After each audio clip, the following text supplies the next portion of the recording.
Hi, everybody. Happy Thursday. Today's topic is going from frustration to fuel, trying to turn our plateaus into stones to kind of get progress going again.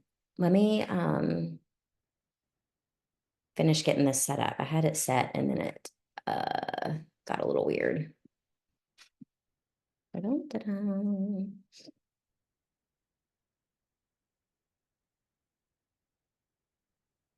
Come on. There it goes. Also, I don't think that I got the email out to everyone that registered with the workbook in it. So I'm going to post a link to the workbook right here in the chat.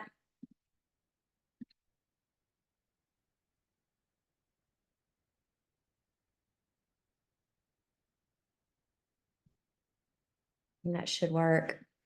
Anybody with the link should be able to open that up. And then let me move the chat box where I can still see it. Whoop. But it's a little more out of the way and I can see my notes. There's not a good spot. Okay. Slow getting started today, and I was trying to finish my lunch.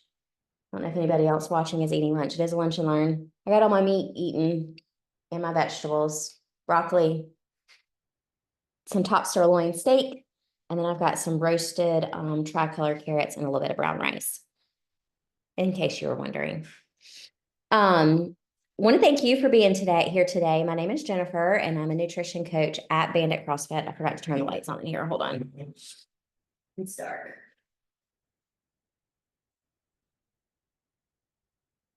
And then if you're watching live, I would love for you to drop a comment in the chat and answer this question. Are you currently at a plateau with either your nutrition or your fitness? I'll give y'all a couple of minutes to answer that. And I'm going to carry on. So when we feel like we've halted progress, it can be super frustrating. And there are some steps that we can take to kind of get over that plateau and work back towards achieving your goals. So today we're going to explore a few of those tips that will help you get your healthy habits back on track so you can continue moving forward.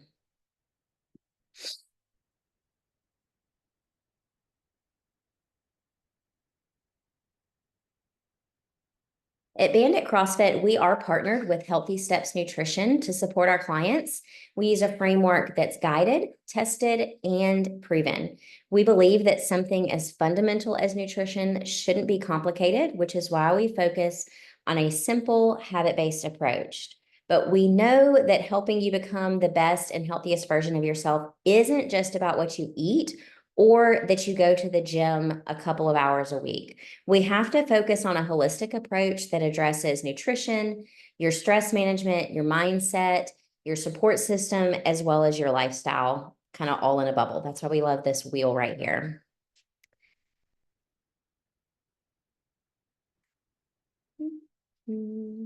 Healthy Steps Nutrition has helped over 50,000 people all around the world to take control of their health. These are just a few of their incredible success stories. Are you looking to create your own success story? While we know that it is simple, we have simplified it, it is still far from easy. There's a lot of misinformation out there regarding what the best diets are, what the best foods are to eat. And also what the best exercise programs are. So it's no wonder that when we Google, the best of these things, we feel super overwhelmed. And at times it just seems easier to give up. So let's define what a plateau is and why it does happen sometimes.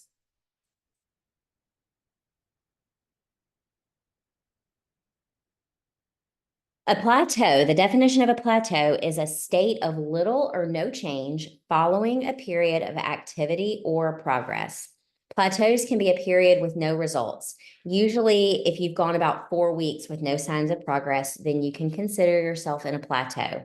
When we're thinking about fitness, this is typically whenever you aren't able to lift past a certain weight, progress on a skill, or you feel less fatigued after a workout. when we're talking about nutrition or weight loss, there comes a time for a plateau whenever you can't seem to lose any more weight towards whatever that weight loss goal is that you have. So why does this actually happen? I've got 3 reasons. The first is your body has kind of adapted to the calories and the activity that you're doing. The second thing is you've kind of fallen off of your nutrition plan. You've stopped following it. And then thirdly, your metabolism has slowed and you cannot support further weight loss. But don't fear, that doesn't mean that all is lost. We can get back on track.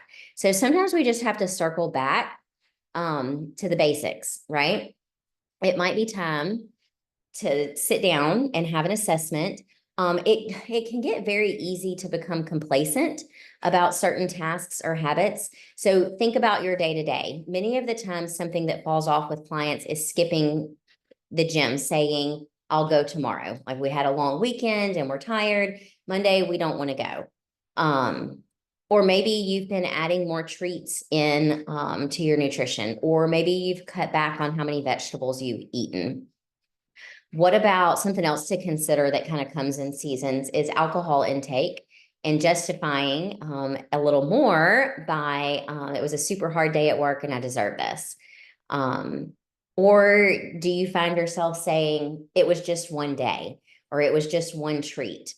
So let's dive in now to 3 things that you can do to get moving back in the right direction. And don't get me wrong, like we can have treats every now and then, and we can have a day that we indulge. So in moderation, these random indulgences are fine, but you really need to sit down and evaluate how often they're occurring. Tip number 1 is to kind of take a whole lifestyle audit. It's a great time to revisit goals, make some new goals, and even make shifts to your current lifestyle. It's a time to reflect not only on personal things like your career, your relationships, and growth, but your nutrition and fitness routine. Start small and work yourself up from there. While change does take time, it doesn't have to be all or nothing. Start with something small. When you are doing the little things well, such as meal planning, meal prepping, to set yourself up for success that week, are you drinking water throughout the day, or are you backsliding to less hydrating drinks? Even snacking more between meals or skipping workouts. Envision your best day. What would you be doing if you were living a fulfilled life that was also promoting your health and wellness goals? So pick 1 or 2 things that came to mind as I was talking about those, and let's get started with those. Let's talk about how you can actually do a lifestyle audit. I want you to think about your life as a whole. What are the major areas that you spend the most time worrying about or wanting to progress towards? What is that big goal that you're most concerned about reaching? This could be something that has to do with exercise. It can have to do with your nutrition, your relationships, even your finances. And then think about your relationships. Do a relationship audit. What relationships that you have are supporting or serving you, and which ones should you maybe take a step backwards from? They're hindering you towards that best self, that best life. And then audit your career. Are you doing work that's bringing you joy? Are there areas of your career you may want to grow in or take more ownership over? And then audit your exercise. Am I enjoying the type of exercise that I'm partaking in? And if not, maybe is a different exercise avenue that you might want to try, like CrossFit. Audit your routines. Are you carving out time for meal planning each week? And are you prioritizing in those meal plans nutrient-dense whole foods over processed foods? And then it's time to look at our money. Audit your finances. Can I focus on sticking to your budget? How would sticking to your budget benefit you and those around you? By allowing yourself time to audit these areas in your life, you will be able to see more clearly where you need to focus your attention.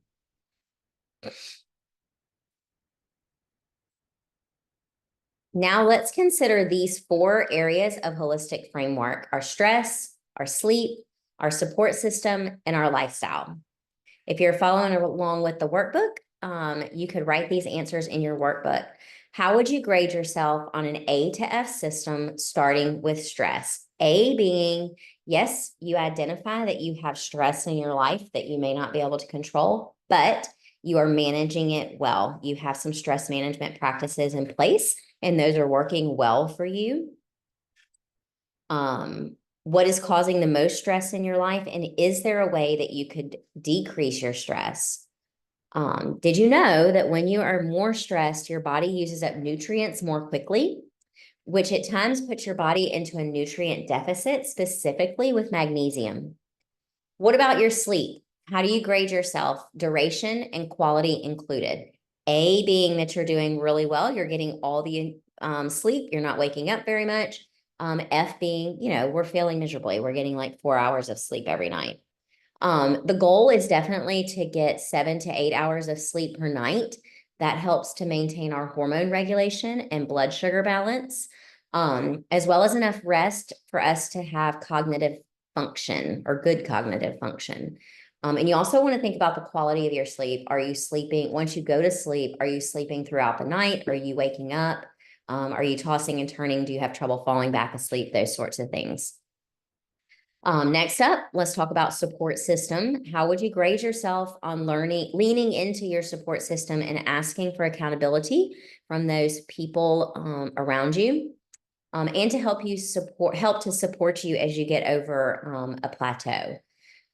Remember that you're kind of the sum of the 5 people that you spend most of your time with. So that can be coworkers, friends, and family. And so leaning into those people that are around you that are like-minded, have similar goals, and also just care about what's best for you, and are willing to put in the support to help you get there. Lastly, your overall lifestyle. Are you choosing the healthy option more often than not when the opportunity arises, such as when eating out, drinking alcohol, or making choices at the grocery store? Are you constantly thinking, what is the healthy choice? What would a healthy person do? And what would they choose? And then also, are you getting in intentional movement? So those are the kind of things that kind of go into whether or not we rate our lifestyle, as living healthy or living unhealthily, the decisions that we're making. Answer this question in the chat if you're in here. Which area can you dive into to make the most change, one step at a time?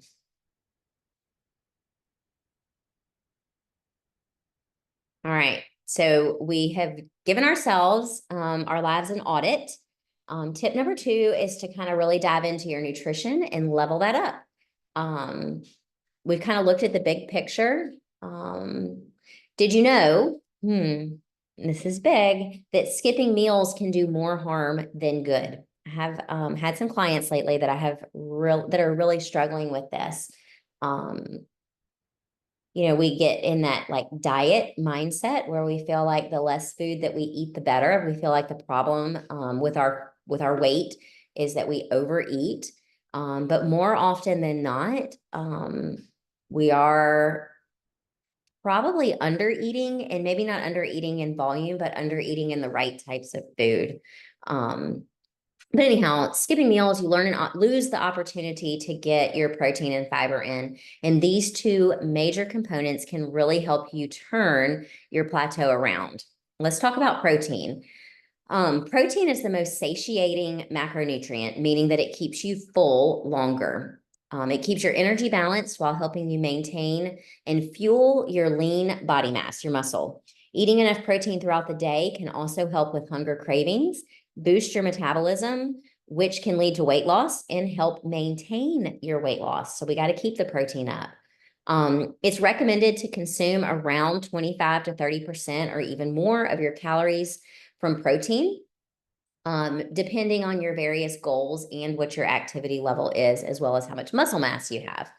I'd love to know what your favorite protein source is. Lately, mine has been beef, actually. Let's also talk about fiber. We don't talk about those on these talks as much as we do nutrition. So fiber is also great for curbing hunger and keeping you fuller longer. It also helps with digestion, having regular bowel movements, and most importantly, it regulates your blood sugar. What's your favorite vegetable that's easy to keep on hand? I guess I don't know that broccoli is my favorite, but it's my go-to. It's easy to cut up and roast. I also love zucchini and squash, but doesn't reheat well. Brussels sprouts, but nobody else in my family likes those, so I don't get those very often. But protein and fiber work hand in hand to build a fire for your metabolism and to make your body a well-oiled machine. Anytime we're trying to get started, we have to start simple to get the ball rolling. And then we can add in habits and our ball gets bigger and it just rolls on its own. While there might be a point in your journey of frustration, the first step with these changes is to just start somewhere and to start simple. Simply adding back in vegetables or maybe switching up your vegetables at dinner 2 to 3 nights a week, adding in more protein at breakfast by adding in 2 eggs, eating an apple with your snack to get more fiber in. Once you get the ball rolling, you gain momentum quickly, and it seems silly, but if it seems easy, you're on the right track. Okay. Using support and accountability is also a great tool to get you there. Lean on your support system for encouragement or get them to come along your journey with you. Research shows that having an idea or goal that you are 10% likely to complete the goal. So just setting a goal makes you 10% more likely to get where you want to be. Consciously deciding that you will do it increases your chances by 20 to 25%. Deciding when you will do it, like setting the start date, increases it up to 40%. When you map out a plan on how to do it, your chances of success are increased to 50%. And if you commit to somebody that you're going to do it, it raises your percentage of success to 65%. And then finally, having a specific accountability appointment with somebody once you've committed gets you 95% likely to complete your goal. So an accountability partner or a nutrition coach or a fitness, like a personal trainer or something like that is a great way to help you reach your goal. While it might be simple, it is not always easy, and the support and accountability can truly be the key that makes the difference. All right, last tip, get moving and lift heavy. While getting out of a plateau may take some time, it is important to identify which action steps are the most realistic and can yield the most results. Movement is a key factor in seeing movement on that scale. Body composition changes are truly in the way that you are feeling. I did an in-body scan on a member at the gym yesterday who has been having great success. In just the last 4 weeks, I wish I had those numbers in front of me, but I'm at home. I'm not at the gym. If you're not using an in-body or measurements or pictures,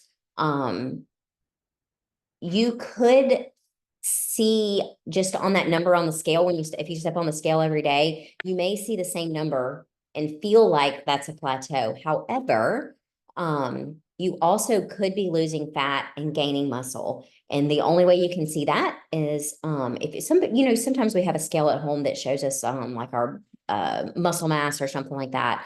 But the in-body machine, and there's some other things like that that will show you your muscle mass and your fat.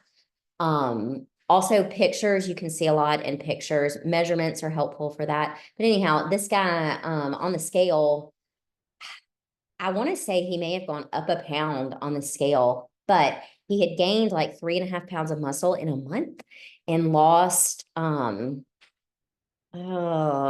like 5 or 6.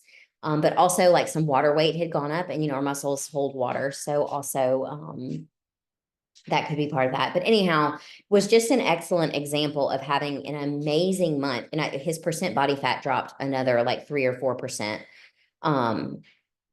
An amazing example of that standing on the scale and not seeing any change, but having an in-body to give you the details and seeing that you had actually had an amazing month. And people in the gym can see it on this client. Anyhow, back to movement and lifting heavy. It's recommended to get about 150 active minutes per week. So if you break that down into 7 days, that's only about 20 minutes a day. More realistically, 2 10-minute walks per day can get the job done. How are you going to be able to incorporate those 20 minutes? Do you have a dog that needs to be walked, a friend that you need to catch up with and call while you're walking?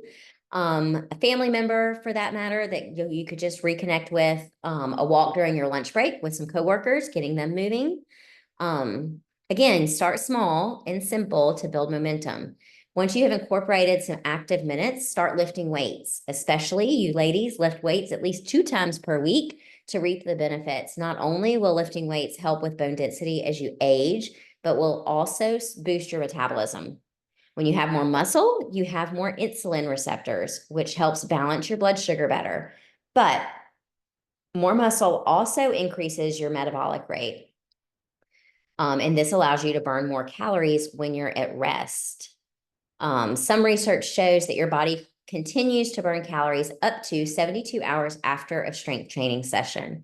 So let us know in the comments how y'all add in these days to get yourself out of a plateau and step into a better version of yourself. Last month's nutrition talk was all about, I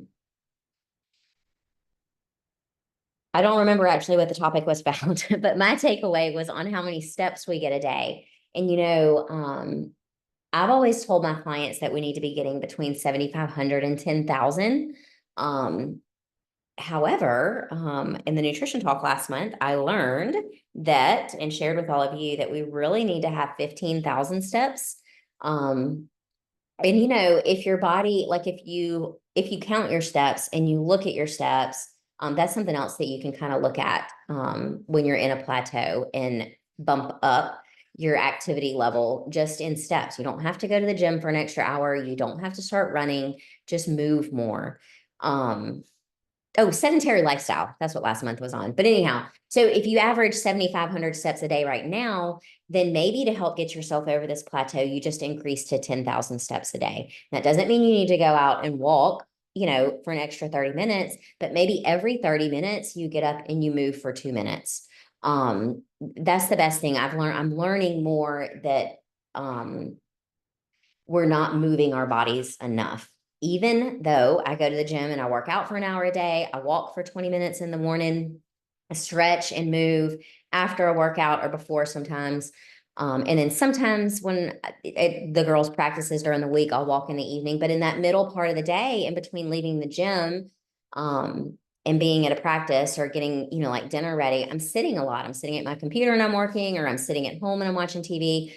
Sometimes I'm cleaning, but really to pay attention to not sitting for more than 30 minutes at a time and at least getting up and moving some steps. So evaluating your steps. And then if you're moving 10,000 steps a day, increase it to 12. If you're moving for 12, increase it to 15. 15 is the goal, the ultimate goal. Let me make sure I didn't miss any notes on that last slide. Yeah. I always end these nutrition talks with our core principles. In case maybe what we were talking about really wasn't suited to where you're at and you're just getting started, this is where we start. First, focus on whole foods. Eat meat and vegetables, nuts and seeds, some fruit, a little starch, no sugar. I'll make note of something that I'm deep diving into right now. It does not say their grains are not included. So trying to limit grains. But anyways, start choosing whole foods and less processed foods that are packed with sodium, fat, and especially sugar. A simple way to do this is by reshaping your plate using the plate method. Dividing your plate in half, and on that one half, filling that up with your green vegetables, your broccoli, your asparagus, your kale, your spinach, those kinds of things. And then take that other half of the plate and then divide it in half, where you've got 2 smaller halves that would be a quarter of your plate each. And in that 1/4, you're going to put your lean protein, your chicken, your lean beef, your turkey, your fish, those kinds of things. And then in that other 1/4 of your plate, you're going to put your starchy carbohydrates like squashes, starchy potato, those kinds of things.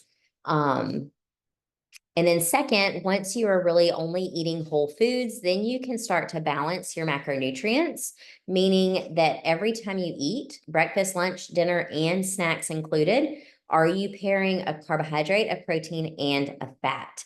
That's super important. If you're using the plate method for lunch and dinner, then you're balancing your macronutrients.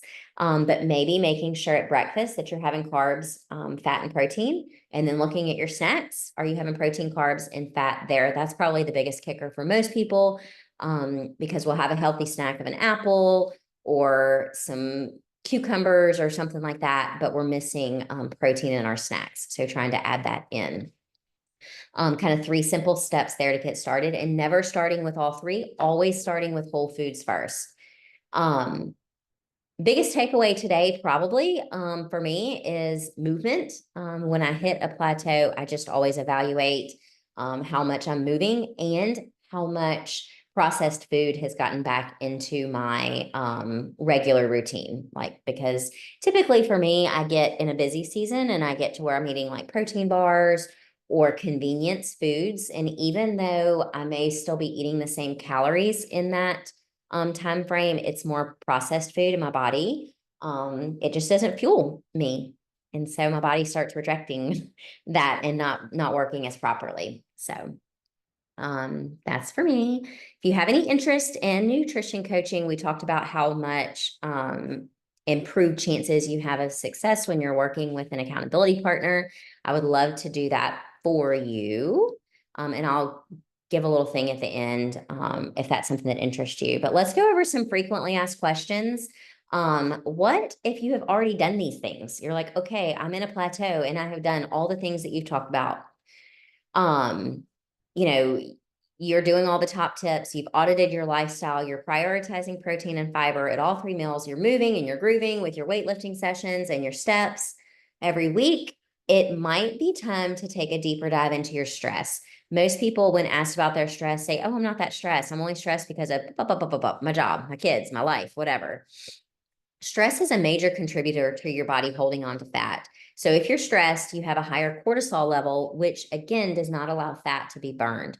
So take a look at what you do for stress management. If it is exercise, that is great, but you also might want to consider adding in another stress management technique that provides a source of decompression for your nervous system and allows your body to actually truly de-stress. Because yes, the gym can be a de-stressor, but it also adds stress to your body, and we need to recover from that. Breath work, meditation, yoga, or even nature therapy. And so if you have any questions on those things, I can help point you in the right direction on those. What should I do? I go 3 weeks and then I fall off track. I don't want to keep starting over. So what should I do?